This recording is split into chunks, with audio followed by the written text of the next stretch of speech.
الحمد لله نحمده ونستعينه ونستغفره ونعوذ بالله من شرور أنفسنا ومن سيئات أعمالنا من يهده الله فلا مضل له ومن يضلل فلا هادي له وأشهد أن لا إله إلا الله وحده لا شريك له وأشهد أن محمدا عبده ورسوله يا أيها الذين آمنوا اتقوا الله حق تقاته ولا تموتن إلا وأنتم مسلمون يا أيها الناس اتقوا ربكم الذي خلقكم من نفس واحدة وخلق منها زوجها وبث منهما رجالا كثيرا ونساء واتقوا الله الذي تساءلون به والأرحام إن الله كان عليكم رقيبا يا أيها الذين آمنوا اتقوا الله وقولوا قولا سديدا يصلح لكم أعمالكم ويغفر لكم ذنوبكم ومن يطع الله ورسوله فقد فاز فوزا عظيما أما بعد فإن خير الحديث كتاب الله وخير الهدى هدى محمد صلى الله عليه وسلم وشر الأمور محدثاتها وكل محدثة بدعة وكل بدعة ضلالة وكل ضلالة في النار. اسلامی بھائیوں بزرگوں علماء کرام اور عزیز طلباء، اللہ کی رحمتوں کے سائے میں ہم لوگ زندگی گزار رہے ہیں. آج بھی بارش الحمدللہ ہو رہی ہے. بارش کی تو کئی خصوصیات ہیں. اللہ تعالیٰ کی رحمت کا ایک مظہر ہے یہ، اور اللہ کے رسول صلی اللہ علیہ وسلم نے فرمایا ہے کہ جب اللہ تعالیٰ کی رحمت نازل ہو رہی ہو تو اس وقت اللہ تعالیٰ سے اگر کوئی بندے مومن دعا کرتا ہے تو اللہ تعالیٰ اس کی دعا قبول فرماتا ہے. اور نبی اکرم صلی اللہ علیہ وسلم جب بارش کے لیے دعا کرتے تھے تو اس میں یہ بھی شامل رہتا تھا آپ کی دعا میں، اللہم اجعلھا سقیا رحمت ولا تجعلھا سقیا عذاب. اللہ تعالیٰ اس بارش کو ہمارے لیے رحمت اور خیر بنانا، اس کو ہمارے لیے عذاب نہ بنانا، کیونکہ ہم لوگ اور آپ لوگ دیکھ رہے ہیں کہ کہیں کہیں عذاب کی شکل اختیار کر لیتی ہے. اللہ تعالیٰ تمام لوگوں کو اپنے عذاب سے محفوظ رکھے. کئی مہینوں سے مسلسل الحمدللہ 4-5 مہینوں سے نفلی اور فرض عبادتوں کا بیان چل رہا تھا، چاہے وہ شعبان کے روزے رہے ہوں نفلی، یا رمضان کے فرض روزے رہے ہوں، یا شوال کے روزے رہے ہوں، یا پھر بقرہ عید، عید الاضحیٰ اور حج جیسی بڑی عبادت کا ذکر رہا ہو. یہ تمام سلسلے الحمدللہ اللہ تعالیٰ کی طرف سے متعین کردہ فرائض اور واجبات کا یہ بیان ہو رہا تھا منبر و محراب سے. اور اب میں آج سوچ رہا ہوں کہ تھوڑا سا پیٹرن بدل کے حقوق و معاملات کی طرف آتے ہیں، کیونکہ وہ بھی ہمارے دین کا اتنا ہی اہم حصہ ہے. بلکہ حقوق و معاملات کا تعلق چونکہ حقوق العباد یعنی بندوں کے یا لوگوں کے معاملات سے ہوتا ہے، اس لیے اس کا مسئلہ زیادہ نازک ہوتا ہے. اللہ تعالیٰ کے جو حقوق ہیں وہ بھی بدرجہ اتم مطلوب ہیں. ہم سے ہر طرح سے ہم کو کوشش کرنا چاہیے ان کی ادائیگی کرنے کی. لیکن کبھی کبھی انسان سے کوئی گناہ ہو جاتا ہے، کوئی معصیت ہو جاتی ہے، کوئی کمزوری باحیثیت انسان کے اس سے ہوتی ہے، تو اللہ تعالیٰ کی رحمت بہت بڑی ہے. امید یہی رہتی ہے کہ اگر ہم لوگ استغفار کرتے رہیں گے تو اللہ تعالیٰ انشاءاللہ معاف کرے گا. اور یہ قرآن حدیث کی آیتیں کہہ رہی ہیں، میں نہیں کہہ رہا ہوں. لیکن حقوق العباد جو بندوں کے معاملات ہیں، بندوں کے ساتھ جو ہمارے معاملات ہوتے ہیں، ان کا مسئلہ بڑا نازک ہے. بندوں میں تمام بندے شمار ہیں، تمام مخلوق شمار ہے. والدین سے لے کر کے جتنے لوگ بھی ہمارے ٹچ میں ہیں، کسی کا کوئی بھی حق اور سب کا حق اللہ تعالیٰ نے اور اللہ کے رسول صلی اللہ علیہ وسلم نے بیان فرمایا ہے. کوئی چیز اسلام میں ایسی نہیں ہے کہ اس کے بارے میں ہم کو مزید وضاحت طلب کرنی پڑے. کوئی گوشہ اسلام نے خالی نہیں چھوڑا ہے اس کے لیے تعلیمات اور رہنمائی نہ کی ہو ہمارے لیے۔ انہی معاملات میں سے ایک معاملہ ہے، اگرچہ یہاں پہ یہ علمی جگہ ہے، یہاں پہ علماء کرام ہیں، طلباء اعلام ہیں، حفاظ ہیں، لیکن عوام الناس بھی کثیر تعداد میں رہتے ہیں الحمدللہ۔ تو حقوق العباد کے ایک مسئلے کا میں بیان کرنے کی کوشش کرتا ہوں اللہ تعالیٰ کی توفیق سے، جس کو اللہ تعالیٰ نے خود قرآن عظیم میں، قرآن عظیم کی سب سے لمبی سورت اور سب سے لمبی سورت کی سب سے لمبی آیت میں بیان کیا ہے۔ ہمارے یہ چھوٹے چھوٹے آپ لوگ سمجھ گئے ہوں گے، اور علماء نے اس کا نام ہی رکھا ہے آیت الدین۔ دین مانے قرض ادھار۔ قرآن کی سب سے لمبی سورت ہے سورۃ البقرہ، اور سورۃ البقرہ کی آخری آیت سب سے لمبی ہے جس کو آیت الدین کہا جاتا ہے۔ اس میں اللہ تعالیٰ نے قرض ادھار کے احکام بڑی تفصیل سے، بڑی جزئیات کے ساتھ ایک ایک پوائنٹ بتایا ہے، کیونکہ آج کی دنیا میں اگر ہم لوگ دیکھتے ہیں تو ہماری بہت سی ناراضگیاں، بہت سی ہماری دشمنیاں، اس کے پیچھے یہ قرض ادھار کا معاملہ ہے۔ بمبئی جیسی جگہ میں تو بات ہی مت کیجیے، تجارتی جگہ ہے، زیادہ ضرورت پڑتی ہے لوگوں کو قرض ادھار لینے کی، اور اب تو گاؤں میں بھی دیکھ رہے ہیں ہم لوگ بینکوں کی طرف سے یا حرام قرضے یا جائز قرضے، یہ ایک عجیب و غریب سلسلہ چل رہا ہے ہر جگہ۔ وہ ممبئی کی کوئی خاصیت نہیں رہ گئی ہے، اور اسی قرض ادھار میں اسلام کی صحیح تعلیمات پر عمل نہ کرنے کی وجہ سے کتنے لوگ جیل کی سلاخوں کے پیچھے ہیں، کتنے لوگ خودکشی کر لیتے ہیں، اور کتنے لوگ چھوڑ دیتے ہیں علاقہ تاکہ ہم کو قرضہ نہ دینا پڑے۔ قرض ادھار کیوں لیتا ہے بندہ؟ اللہ تعالیٰ نے دنیا میں ہر آدمی کو امیر نہیں بنایا ہے، اور امیر بھی لیتے ہیں قرضہ۔ نہ صرف یہ کہ امیر لوگ قرضہ لیتے ہیں، بلکہ قرضوں کی بنیاد پر بینکوں سے حرام قرضے لے کر کے یا جائز قرضے بھی اگر لیتے ہو، بڑے بڑے اسٹیٹ کھڑے کرتے ہیں، اور بہت سے لوگ تو اتنا زیادہ لے لیتے ہیں کہ ملک چھوڑ کے بھاگ ہی جاتے ہیں غریبوں کا پیسہ لے کر۔ تو یہ سلسلہ چل رہا ہے قرض ادھار کا۔ آئیے دیکھتے ہیں کہ اسلام کی تعلیمات کیا ہے قرضہ لینے کے لیے اور اس کی ادائیگی کے لیے، کیا تفصیلات اسلام نے بیان کی ہیں۔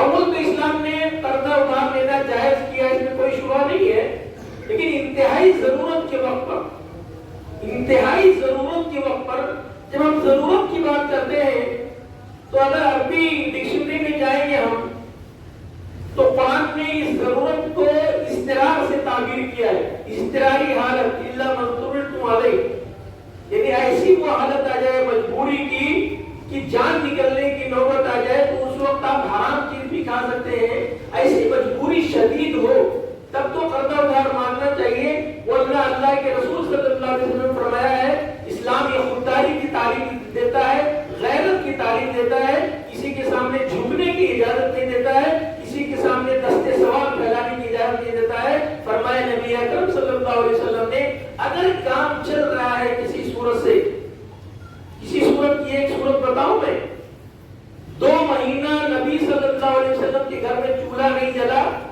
لیکن کام چلا، دیکھا آپ نے؟ 2 مہینہ بیت النبوہ میں چولہا نہیں جلا اور 2 کالی چیزوں کے ذریعے سے گزارا ہوا کہ نہیں ہوا؟ ہمارے یہاں تو نہیں ہوتا، بہت مشکل چیز ہے یہ۔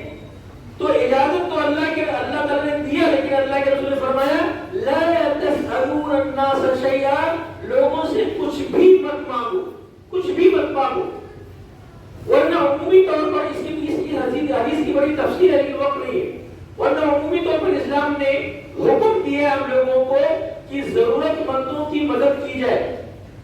اگر جائز ضرورت ہے، حلال ضرورت ہے، اور انسانی دنیا میں رہتے ہوئے ہر انسان کو ایک دوسرے سے کوئی نہ کوئی ضرورت پڑتی ہے، بہت کم لوگ ایسے ہوں گے جو کسی سے کوئی مدد نہ لیتے ہو، چاہے وہ قرضہ ادھار کی شکل میں ہو، چاہے اور بہت سے کام ایسے ہیں اس میں کوئی عیب کی بات نہیں ہے، لیکن قرضہ ادھار کا مسئلہ اس لیے پیچیدہ پڑ جاتا ہے کہ لیتے وقت تو اچھا لگتا ہے ہم لوگوں کو، اور آج دروازے چوپٹ کھلے ہوئے ہیں بینکوں کے اور فائنینس کمپنیوں کے اور سیٹوں کے، مہاجروں کے، اور گلی گلی گھوم رہے ہیں، یہاں سے لے کے دبئی تک ہم نے وہ منظر دیکھا ہے کہ گلی گلی پیٹرول پمپ پہ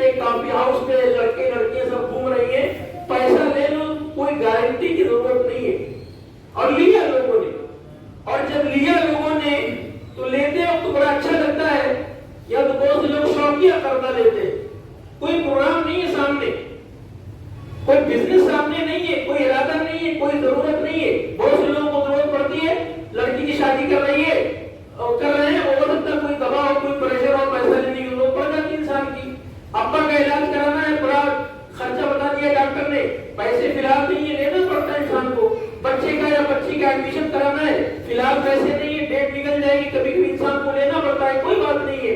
کھیتی کرنا ہے, کھاد لانا ہے, کچھ لانا ہے, یا تجارت کر رہے ہیں اس میں گھاٹا ہو گیا, کسی صورت سے اس کو پورا کرنا ہے, کبھی کبھی انسان کو ضرورت پڑ جاتی ہے, انسان کو لیتا ہے اور اس کی اجازت بھی ہے. یہ میں حلال کرنے کی بات کر رہا ہوں, میں حلال کرنے کی بات کر رہا ہوں. اس کا رواج بہت کم ہو گیا ہے. اس کی وجہ یہ ہے کہ ہمارے یہاں ایسی کوئی تنظیم یا ایسی کوئی کوآپریٹو سوسائٹی نہیں ہے جو حلال کر دے, اس طرح سے پرووائڈ کرے, لوگوں کو دے کہ آئیے بھائی آپ کو اگر 10,000 50,000 کی ضرورت ہے تو ہم نے ایک کمیٹی بنائی ہوئی ہے, آپ اتنا پیسہ لے جائیے, 2 مہینہ کے بعد آپ اس کو ریٹرن شروع کیجیے گا, واپسی شروع کیجیے گا, بغیر بیاج کے, بغیر سود کے. یہ ہماری تنظیم یہ رفاہی کام کر رہی ہے. ایسی کوئی تنظیم ہمارے یہاں بہت کم رہ گئی ہے. دعا کرتے ہیں اللہ تعالیٰ سے کہ جیسے بمبئی کی بہت سی مسجدوں میں بیت المال قائم ہے, بہت بڑی بڑی مسجدوں میں نے خود بھی دیکھا ہے, اور وہاں پہ منظم طریقے سے مال کی تقسیم ہوتی ہے. اہل ثروت مالدار لوگ مال دیتے ہیں, چاہے وہ زکات اور صدقات کی شکل میں ہو, چاہے وہ صدقہ فطر کی شکل میں ہو. اور اس طرح سے لوگوں کے میں نے دیکھے ہیں کہ کارڈ بنے ہوئے ہیں, بیوائیں اور یتیم لڑکوں کے ذمہ داران وہاں سے آ کے ٹائم سے اپنے پیسے لے کے جاتے ہیں, اور انہیں کسی کے سامنے ہاتھ نہیں پھیلانا پڑتا ہے. تو یہ بہت بڑا کام ہے. جہاں تک اسلام کا حکم ہے, اسلام نے بہت بہترین تعلیمات دی ہیں کسی کی مدد کرنے کے لیے. کسی بھی طرح کی مدد ہو جائے سب تک, تو بڑی بہترین تعلیمات دی ہیں اور بڑا اجر بتایا ہے, اور اس کی وجہ سے دنیا میں بھی اس بندے کو آسانی ہوتی ہے جو کسی اور کے لیے آسانی کرتا ہے. اللہ تعالیٰ فرماتے ہیں کہ جس کو یہ پسند ہو, جس کو یہ خوشی ہو کہ اللہ تعالیٰ قیامت کے دن اس کو عذاب سے محفوظ رکھے اور اس کو عذاب میں نہ ڈالے, تو اس کو چاہیے کہ وہ اپنے بھائی کی مدد کرے. ظاہر بات ہے یہ سوال کس سے ہوگا, یہ مطالبہ کس سے ہوگا جو کرنے کے لائق ہوگا. اگر کوئی خود ہی غریب ہے, کوئی خود ہی مفلس ہے, تو وہ کیوں کہاں سے دے پائے گا؟ ظاہر بات ہے یہ مالدار لوگوں سے ہے.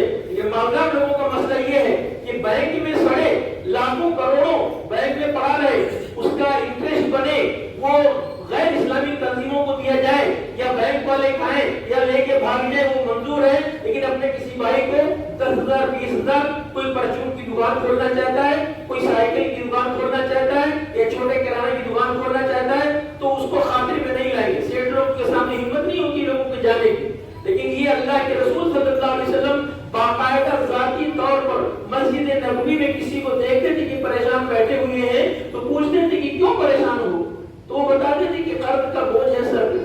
تو اللہ کے رسول صلی اللہ علیہ وسلم ان کو دعا بھی سکھاتے تھے کہ یہ دعا پڑھو تمہارے قرض کی ادائیگی آسان ہو جائے گی, اور طریقہ کار بھی بتاتے تھے, الحمدللہ حکمت عملی بھی بتاتے تھے. تو اللہ کے رسول نے فرمایا واللہ فی عون العبد ما کان العبد فی عون اخیہ. اگر کوئی بندہ اس لائق ہے کہ اپنے کسی بھائی کی مدد کر سکے, تو وہ جب کرتا ہے تو اللہ تعالیٰ اس کی مدد میں لگا رہتا ہے. بتائیے آپ کسی کی مدد کرتے ہیں تو اللہ تعالیٰ آپ کی مدد میں لگا رہتا ہے, تو آپ کو انشاءاللہ کبھی کسی کے آگے ہاتھ پھیلانے کی ضرورت نہیں پڑے گی. اسلام یہ خودداری کا دین ہے, منع کرتا ہے. ہمارے یہاں تو آپ تفریح کے لیے قرض لیتے ہیں لوگ, پڑوس میں موبائل آ گیا نئے ماڈل کا, پڑوس میں بائک آ گئی نئے ماڈل کی, پڑوس میں کار آ گئی نئے ماڈل کی, انہوں نے اپنی لڑکی کی شادی میں, اپنے لڑکے کی شادی میں فلانا ٹینٹ فلانا ہال بک کرایا, تو ہمارے پاس تو ہے نہیں, لیکن وہ اندر سے پریشر پڑتا ہے دھیرے دھیرے, جاؤ قرضہ لے کے آؤ, لون لے کے آؤ, بینک والے انتظار کر رہے ہیں تمہارا, اور لاتے ہیں. اور پھر بعد میں وہ دماغی مریض بن جاتے ہیں بیچارے. گھر والوں کو کوئی فرق نہیں پڑتا کہ ہمارے ابا یا ہمارے شوہر کہاں سے لے کے آئے ہیں, ان کے پاس اتنی تو کیپیسٹی نہیں تھی, لیکن وہ کام چل رہا ہے ایسی ہی صورت سے. اسلام نے منع کیا اس سے. اسلام کہتا ہے کہ انتہائی ضرورت پڑ جائے تب قرض ادھار مانگا کرو, ورنہ قرض ادھار کبھی بھی کسی سے نہ مانگا کرو, کیونکہ یہ عجیب و غریب آزمائش ہوتی ہے. منع کیا اللہ کے رسول صلی اللہ علیہ وسلم. لیکن اسلام کی تعلیمات دیکھیے, اگر کوئی مانگ بیٹھے آپ سے, ضرورت مند ہے, بہت سی ضرورت مند دنیا میں ہے, ظاہر بات تو قرآن بھی اللہ نے بتایا ہے کہ ہم نے کسی کو امیر بنایا, کسی کو غریب بنایا ہے. بہت سے ٹیلنٹڈ لوگ رہتے ہیں, بہت سے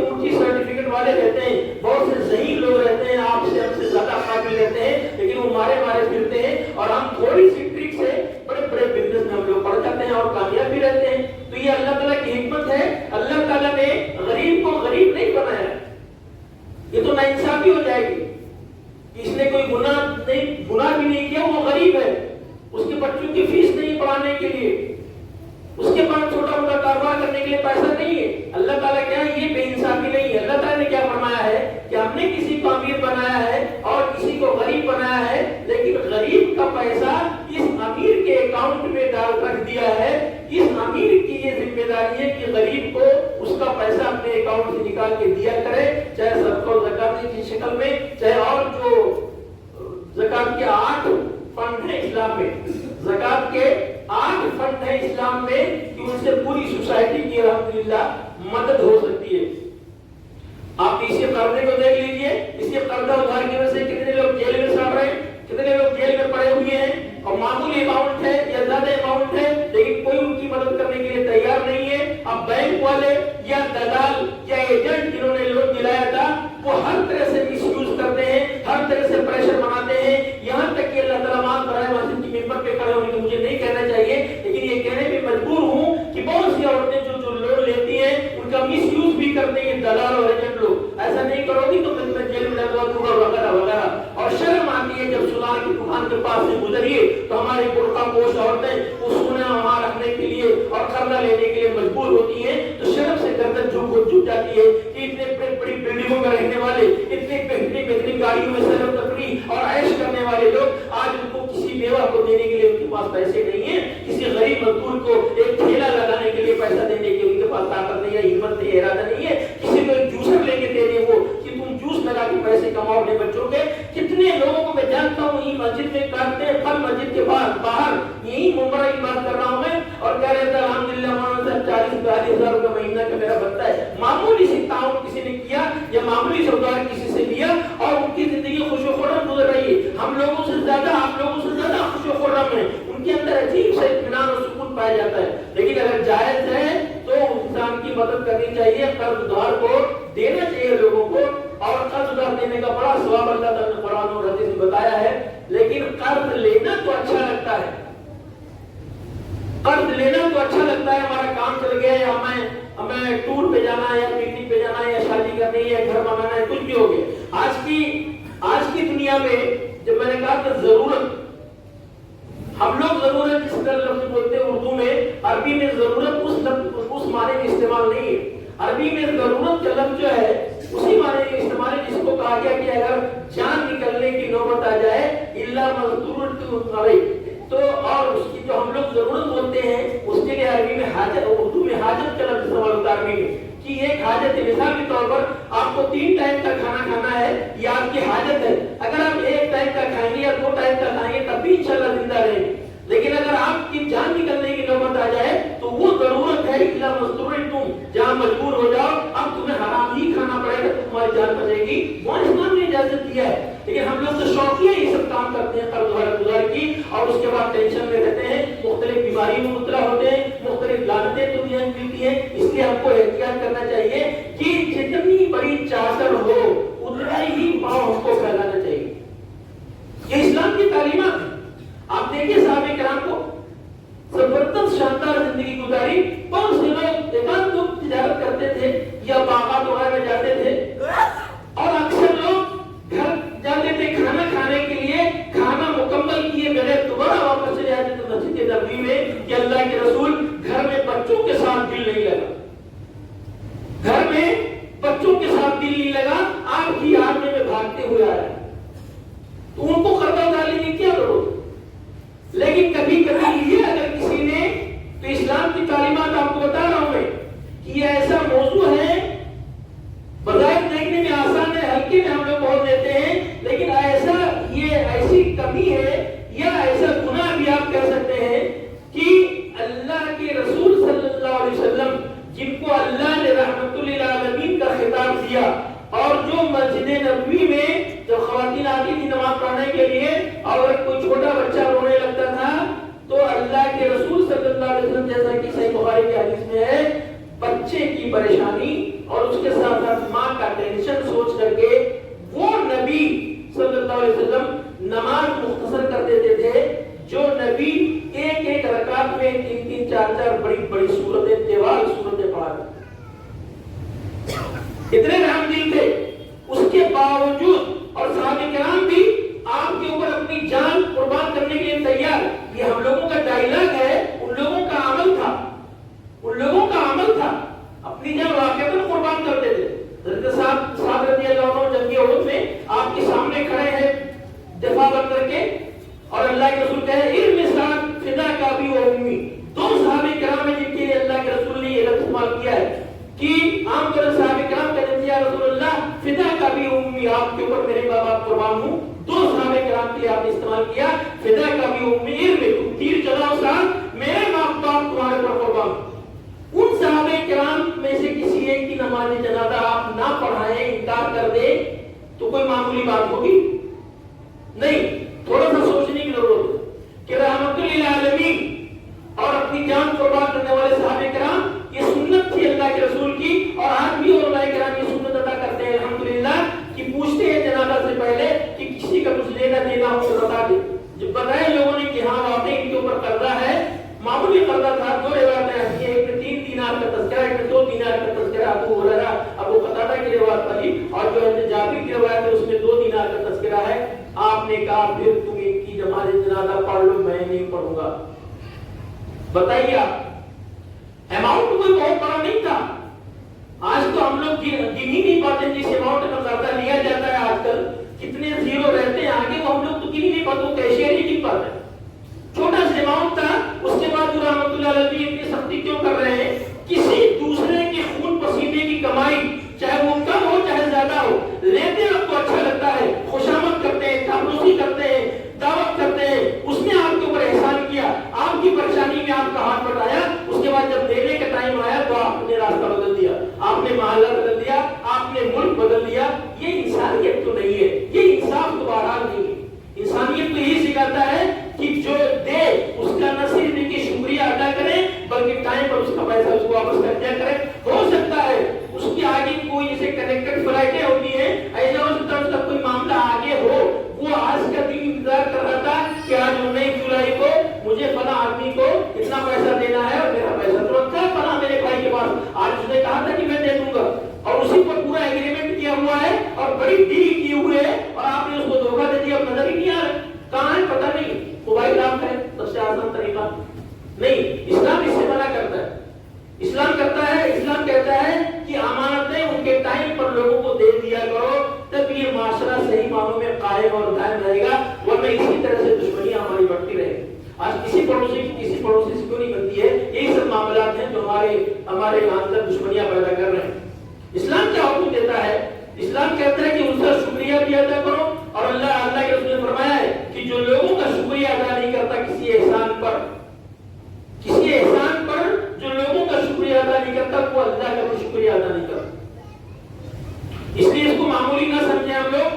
قرض ادھار کا معاملہ جاری رکھے ٹھیک ہے, لیکن اس کے شرائط جو قرآن نے بتائے وہ میں آپ کو بتاتا ہوں. اللہ تعالیٰ سے یہ دعا کرتے ہوئے کہ اللہ تعالیٰ ایسی نوبت نہ آنے دے. اسلام قناعت سکھاتا ہے, قناعت جتنا ہے اتنا کھا لو, آدھی روٹی کھا لو, ایک روٹی کھا لو, لیکن نہیں پیسہ نہیں ہے دوسروں کو دکھانے کے لیے, شو بازی کے لیے, مقابلہ آرائی کے لیے, چاہے کتنی شاپنگ کریں. ہمارے بچے کام سے آتے ہیں رمضان میں تو وہی رکشہ والے کہتے ہیں نہیں ممبرا نہیں کرو, کیونکہ اپنے آنکھوں سے دیکھا ہے کہ آخری عشرے میں جو آخری عشرہ رمضان کا وہاں پہ اتنی بھیڑ خواتین کی, مجھے معاف کریں یہ لوگ, اتنی بھیڑ کی عام آدمی تو 40-70 رکشہ والے کہتے میں نہیں جاؤں, اتنا جام لگا ہوا وہ شاپنگ. یہ کہاں سے پیسہ آتا ہے؟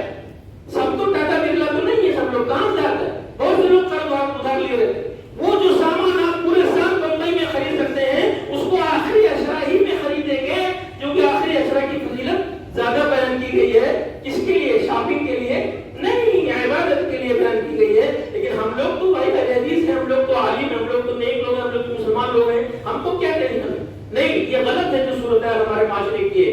جتنے ہی کم قرضہ لیں گے اتنے ہی آپ کی شرکندگی آگے جا کے کم ہوگی. اور اسلام یہ بھی کہتا ہے کہ اگر کسی نے قرضہ لے لیا ہے اور ٹائم پر دینا ہے, اور ٹائم پر دینے میں کوئی مجبوری ہے تو آ کے اس سے کہے بھاگ نہ جائے, معاملہ نہ بدل جائے. ایسے 10 لوگوں کو میں جانتا ہوں, اللہ تعالیٰ میرے بھی گناہ جانتے ہوں گے سب لوگ, کہ وہ ٹائم پر وہ معاملہ بدل لیتے ہیں. خاص طور سے انشورنس والے جو جیون بیمہ کرتے ہیں اور کچھ کراتے ہیں, باقاعدہ غلط ایڈریس لکھاتے ہیں, معلوم ہوا کہ دوسرے شہر کی فلاں محلے میں گھومتے ہوئے نظر آ رہے ہیں. نہیں, یہ سب فرق اسلام میں نہیں ہے. اسلام ایک بات یہ بھی کہتا ہے کہ جا کے کہو کہ بھائی آج آپ کو پیسہ دینا تھا, یہ ہمارا لکھا ہوا سب کچھ ہے، لیکن میری مجبوری ہے کہ میرے پاس پیسہ آج جمع نہیں ہو پایا، کسی وجہ سے کوئی مجبوری ہے۔ سچا آدمی تو جا کے کہہ دے گا، جھوٹا بھاگے گا۔ سچا آدمی کہہ دے گا آج بچے نے دبئی سے مجھے پیسہ بھیجنا تھا، نہیں بھیج پایا، وہ چھٹی ہو گئی وہاں پہ، یا بینک کی چھٹی ہو گئی بمبئی میں، یا نوٹ بندی ہو گئی، میرے پاس پیسہ نہیں ہے تو تم مجھے تھوڑا سا ٹائم دے دو۔ تو یہ ٹائم دینے کے لیے اسلام کی بڑی بہترین تعلیمات ہیں۔ اسلام کہتا ہے کہ اگر تمہارے پاس گنجائش ہے تو اس کو ٹائم دے دو، وہ آپ کا مزید شکریہ ادا کرے گا، اس کے گھر کے چھوٹے چھوٹے بچے آپ کے لیے دعائیں کریں گے۔ قرآن کیا فرماتا ہے؟ جیسے آج ہی کے لیے قرآن نازل ہوا تھا، فرماتا ہے اسی قرضے کے باب میں قرآن مجید اعوذ باللہ من الشیطان الرجیم وَإِن كَانَ ذُو عُسْرَةٍ فَنَظِرَةٌ إِلَىٰ مَيْسَرَةٍ، اگر وہ تنگی میں ہے، آج ٹائم پر اس کو پیسہ نہیں مل پا رہا ہے، تو اس کو جیل میں مت ڈلواؤ، اس کو پنچایت میں بے عزت مت کرو، بلکہ اس کو تھوڑا سا ڈھیل دے دو کہ چلو ٹھیک ہے ایک مہینہ بعد مجھے دے دیجیے۔ اس کی فضیلت کے آخر میں ختم کرتے کرتے میں بتاؤں، دعا کرتے اللہ کی رسول خود بیچ میں پڑے۔ آپ نے سنا مسجد نبوی میں کہ دو صحابہ کی آواز بلند ہو رہی ہے، ایک تھے کعب بن مالک رضی اللہ عنہ اور ایک ابن ابی حضرت رضی اللہ عنہ، دونوں کا قرضہ کا لین دین تک ٹائم ہو گیا تھا۔ حضرت کعب اپنا پیسہ مانگ رہے تھے اور اسی میں تھوڑی سی آواز بلند ہو گئی۔ بخاری کی روایت ہے کہ آپ نے پردہ ہٹایا اور دیکھا تو کہا کہ یا کعب ذی الشطرہ، کعب آدھا پیسہ معاف کر دو۔ کہنے کی دیر تھی اور انہوں نے معاف کر دیا۔ ایسے کوئی بڑا آدمی جب بیچ میں پڑتا ہے، کوئی مولانا صاحب ہے، کوئی شیخ الحدیث صاحب ہے، کوئی شیخ الجامعہ صاحب ہے یا چودھری صاحب ہے یا نیتا جی ہیں، اگر ان بیچ میں پڑھتے ہیں تو بہت سے لوگوں کے معاملات حل ہو جاتے ہیں۔ کہا ذی الشطرہ، کہا معاف کر دیا، آدھا چھوڑ دیا۔ تو ان سے کہا عبداللہ نے ابی حضرت سے کہ آدھا تمہیں ابھی دینا پڑے گا، اور انہوں نے ابھی حساب کر کے اس کو دے دیا الحمدللہ۔ تو یہ ہے قرضہ اور اس کی تفصیلات تھوڑے سے ضوابط میں 2-3 منٹ میں جو قرآن نے بتائے وہ انشاءاللہ اگلے خطبے میں بیان کر کے ختم کروں گا۔ وآخر دعوانا الحمدللہ رب العالمین۔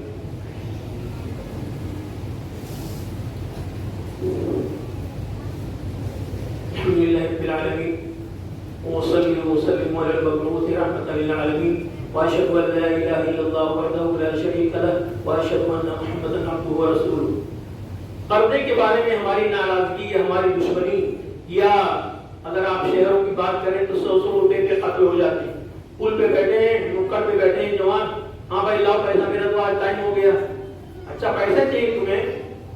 ایک تو یہ کہ پہلے سے کچھ لوگوں کی نیت یہ رہتی ہے قرضہ لیتے وقت میں، ہاں بھائی ٹائم پر دے دینا میرا پیسہ، وہ زبان سے کہتے ہیں ہاں دے دیں گے، دل میں کہتے ہیں ارے اچھا ٹھیک ہے لے لینا تب جانتا ہوں۔ آپ یقین کیجیے میں نہیں کہہ رہا، حدیث کہہ رہی ہے، صحیح بخاری کی حدیث میں فرماتے ہیں اللہ کے رسول صلی اللہ علیہ وسلم کہ من یاخذ اموال الناس یرید اداء اللہ عنہ، جو لوگوں کا مال لیتا ہے قرضہ ادھار میں، اس کی نیت ہوتی ہے کہ میں ٹائم پر کوشش کر کے دے دوں گا، اللہ تعالیٰ اس کی ادائیگی کا راستہ نکال دیتا ہے۔ اور جو قرضہ لیتا ہے اس کی نیت رہتی ہے کہ ارے بڑے آئے لینے والے دیکھتا ہوں کیسے لے لیتے ہوں، تو اللہ تعالیٰ حدیث فرماتے ہیں اطلب اللہ، اور اللہ تعالیٰ اس کا مال اور ختم کر دیتا ہے، اگر وہ بھی تب بھی ختم کر دیتا ہے۔ اس لیے احتیاط کرنا چاہیے، قرضہ وغیرہ لینا نہیں چاہیے، لیتے وقت اچھا لگتا ہے، دیتے وقت بہت برا لگتا ہے۔ عمر بن خطاب رضی اللہ تعالیٰ عنہ نے، حق عام کی بات کر رہا ہوں، یہ تو ذاتی پرسنل قرض کی بات تھی، انہوں نے کہا تمہارے پلاؤ جو وہاں کے مدینے کے بڑے مالدار لوگوں میں سے تھے، مجھے پیسہ ادھار دے دو۔ کہا آپ تو خلیفۃ المسلمین ہیں، آپ لے لیجیے۔ کہا لے سکتا ہوں میں، دیتے ہیں وہ مسلمانوں کو، لیکن تم اپنے مال کے بڑے حریص ہو، تم دے دو گے مجھے قرضہ تو تم مجھ سے ٹائم پر وصول کر لو گے، اور ہو سکتا ہے بیت المال والے خلیفۃ المسلمین سمجھ کے مجھے نظر انداز کر۔ نہیں، ٹائم پر دینا بہت ضروری ہے۔ اسلام نے کیا ضابطہ بنایا ہے؟ اسلام کا کوئی معاملہ ضابطہ اور قانون کے بغیر نہیں ہے۔ اسی لیے علم والی وحی سب سے پہلے نازل ہوئی، نماز روزہ کی حدیثیں اور وہی بعد میں نازل ہوئی، سب سے پہلے علم کی حدیث وہی نازل ہوئی، اور آج دنیا اسی قانون پہ عمل کر رہی ہے جو 1450 سال پہلے یا 1500 سال پہلے اسلام نے بتایا تھا۔ سورۃ البقرہ کے آخری آیت میں اللہ تعالیٰ فرماتا ہے اعوذ باللہ من الشیطان الرجیم یا ایھا الذین آمنوا اذا تداینتم بدین فاکتبوہ الی اجل فاکتبوہ، جب قرض ادھار کا معاملہ کرو تو اس کو لکھ لیا کرو، کیونکہ شیطان ہم کو گمراہ کرتا ہے اور اینڈ ٹائم پر ہم لوگ انکار کر دیتے ہیں کہ اتنا نہیں کیا تھا، اتنا نہیں تھا۔ کب دیا تھا بھائی؟ آپ نے مجھے پیسہ دیا تھا؟ اچھا مجھے تو نہیں یاد۔ کہاں لکھ لو، نہیں لکھتے ہم لوگ نا. ہم لوگ کہتے ہیں ارے ہم ظاہر بات ہے بڑے لوگوں کے سامنے ان کی کیا بات کی ہے, ارے 10,000 کا 20,000 کا 1 لاکھ کی تو مسئلہ ہے, ہم لوگ کے نزدیک ہم لوگ کی نظر میں چھوٹا معاملہ ہے, چھوٹا اماؤنٹ ہے تو نہیں لکھتے. قرآن کیا کہتا ہے, الا یعلم من خلق وهو اللطیف الخبیر, جو انسان کے اندرونی حالات کو جانتا ہے, لطیف خبیر, باریک بھی ہے وہ, ہمارے دل کے اندرونی نسوں کے ایک رنگ سے واقف ہے. وہ کہتا ہے ولا تسأموا ان تكتبوه صغيرا او كبيرا, اماؤنٹ 1,000 کا ہو چاہے 1 کروڑ کا ہو, اس کو لکھ لو, لکھنے میں سستی مت کرو. ہوتا کیا ہے, آدمی کبھی انتقال ہو گیا اچانک, کبھی کورونا میں, کبھی سفر میں, کبھی فلائٹ میں, کبھی ٹرین میں, تو پیسہ اس کا رہ جاتا ہے. جس کے پیچھے اس نے اپنا خون پسینہ بہایا تھا اس کا پیچھا رہ گیا, کوئی گواہ نہیں ہے, کوئی ریٹرن, کوئی تحریر نہیں ہے. اگر آپ کورٹ میں جائیں گے بھی کہ وہ فلانے کے انتقال ہو گیا, انہوں نے میرا اتنا پیسہ لے رکھا تھا, بزنس پارٹنر تھے, تو کورٹ کہے گا کوئی پروف ہے تمہارے پاس لے کے آؤ. آج کی دنیا ہر کام پروف پہ, چھوٹی سی ایک دکان پہ آپ جائیں گے تو اس کو بھی 10 روپے کا بل ہے تو آپ مانگتے ہیں کہ بل لاؤ, جس کا بل دو, کل مجھے سامان چینج کرنا پڑے, کل مجھے سامان واپس کرنا پڑے تو میرے پاس پروف رہے. کورٹ بھی کہتا ہے کہ لائیے کیا پروف آپ کے پاس. اسلام نے یہ سب سے پہلے رہنمائی کی تھی اور پوری دنیا اسی پر عمل کر رہی ہے. یہ اسلام اسلام ہے, اسلام ہی غالب رہے گا اور غالب ہو رہا ہے الحمدللہ. مسلمان کی بات نہیں کر رہا ہوں, اسلام کی بات کر رہا ہوں. کہتے ہیں اللہ تعالیٰ کو اس کو لکھ لو اور اس میں 2 گواہ بھی رکھو. ایسا نہیں کہ اپنے آپسی میں رکھ لیا اور پھاڑ دیا پھینک دیا, نہیں, 2 گواہ بھی رکھو. استشهدوا شهیدین من رجالکم, 2 آدمیوں کو گواہ بھی بناؤ. تو پورا پیمنٹ ہوگی, یہ پیمنٹ جو دیا ہے, یہ جو پیسہ دی پورا یہ رجسٹرڈ ہو گیا الحمدللہ, اور جب ٹائم آئے گا تو اس کو دے دیں گے انشاءاللہ, اور دے دینا چاہیے. اگر کسی آدمی کو موقع نہیں ملا لکھنے کا تو وہ انتقال سے پہلے یا بیماری میں یا اسپتال میں اپنے بیٹوں سے کہے کہ کاغذ کتاب لاؤ اور لکھواؤ کہ میں فلاں فلاں کا اتنا باقی ہوں, فلاں فلاں میرا اتنا باقی ہے, فلاں فلاں میرا اتنا باقی ہے. وہ آپ کے بچوں کا حق ہے, اگر آپ نہیں لکھوائیں گے تو آپ کے بچوں کا حق ڈوب جائے گا اور وہ فقیری اور یتیمی کی حالت میں رہیں گے. حدیث میں فرمایا کہ اپنے بچوں کو فقیری اور یتیمی کی حالت میں چھوڑ کے, مجبوری کی حالت میں چھوڑ کے نہ جاؤ. ان کو اس حالت میں نہ چھوڑ کے جاؤ کہ وہ لوگوں سے بھیک مانگتے پھریں, ان کو کوئی دے یا لیتے ان کے لیے مالو دولت چھوڑ کے جاؤ الگ طریقے سے. تو یہ کریے انشاءاللہ. اور وصیت لکھنے کا حکم بہت پہلے سے ہے, صحیح بخاری کی حدیث ہے عبداللہ بن عمر کی, کہ وصیت آدمی کو 1 رات سے زیادہ نہیں گزرنی چاہیے, کہ وصیت اس کے پاس لکھی ہوئی رہنی چاہیے. ہر چھوٹا بڑا معاملہ اس میں لکھ لے, کس کا لیا ہے, کس کا دیا ہے, کس کا کھیت دبایا ہے, کس کا نہیں دبایا ہے, کس کا حق باقی, کس کا حق نہیں باقی ہے. یہ سب بڑی ذمہ ہو کر کے آپ انشاءاللہ جائیں گے قبر میں تو انشاءاللہ آسانی ہوگی. اسی لیے اللہ کے رسول حضرت نے رحمت للعالمین ہونے کے باوجود سختی کی تھی, کہا کہ تم لوگ پڑھ لو, میں نہیں پڑھوں گا. ابو قتادہ رضی اللہ عنہ کہ میں گارنٹی لیتا ہوں کہ میں ان کا پیمنٹ کر دوں گا. تب اللہ کے رسول نے نماز جنازہ پڑھائی اور اس کے بعد ایسے نہیں چھوڑ دیا کہ دے دیا ہوگا. ماں بال دینار, ہاں ابو قتادہ کیا ہوا 2 دینار. دوسرے دن ابو قتادہ نے کہا کہ آج میں نے ان کو پیمنٹ کر دیا ہے. تو اللہ کے رسول فرمایا الان بردت علیہ جلدہ, اب جا کے ان کو ٹھنڈک ملی. یہ سوچ لیجیے آپ, یہ بڑا آسان معاملہ ہے, اسی لیے میں نے اٹھایا موضوع. آپ لکھ دیں تو کیا پرابلم, بتائیے آپ. اگر آپ سچی نیت آپ کی ہے, صحیح معنوں مسلمان ہیں, تو لکھ دیں تو کیا پرابلم آپ کی, کیا مصیبت آپ کی. 2 گواہ بنانے تو کیا مصیبت آپ کی. اس مصیبت کا اندازہ آپ کو نہیں ہے جو قبر میں داخل کر کے آخری پٹا کر کے چلے آتے ہیں گھر والے, اس کے بعد جن حالات کا سامنا کرنا پڑے گا آپ کو, اس کو پڑھیے. حدیثوں میں قرآن میں سب لکھا ہوا ہے اور اس سے ہوشیار رہیے. کوشش کیجیے کہ جو حلال روزی آپ کو مل رہے خون پسینہ کمانے کے بعد اسی کو کھائیے. کوئی ضرورت نہیں ہے کہ جو ایڈورٹائز دے رہے اتنا پلاٹر 2200 کا 1100 کا 900 کا, اسی کے پیچھے آپ دوڑے نہیں. دال روٹی کھاؤ, اللہ کی گن گاؤ, سکون سے زندگی گزارو. انشاءاللہ آپ کی دنیا بھی آسان رہے گی اور آپ کے آخرت کی ملائک انسان انشاءاللہ آسان ہو جائیں گے. وآخر دعوانا الحمدللہ رب العالمین. اللهم صل على محمد وعلى آل محمد كما صليت على إبراهيم وعلى آل إبراهيم إنك حميد مجيد. اللهم بارك على محمد وعلى آل محمد كما باركت على إبراهيم وعلى آل إبراهيم إنك حميد مجيد. عباد الله رحمكم الله, إن الله يأمر بالعدل والإحسان وإيتاء ذي القربى وينهى عن الفحشاء والمنكر والبغي يعظكم لعلكم تذكرون.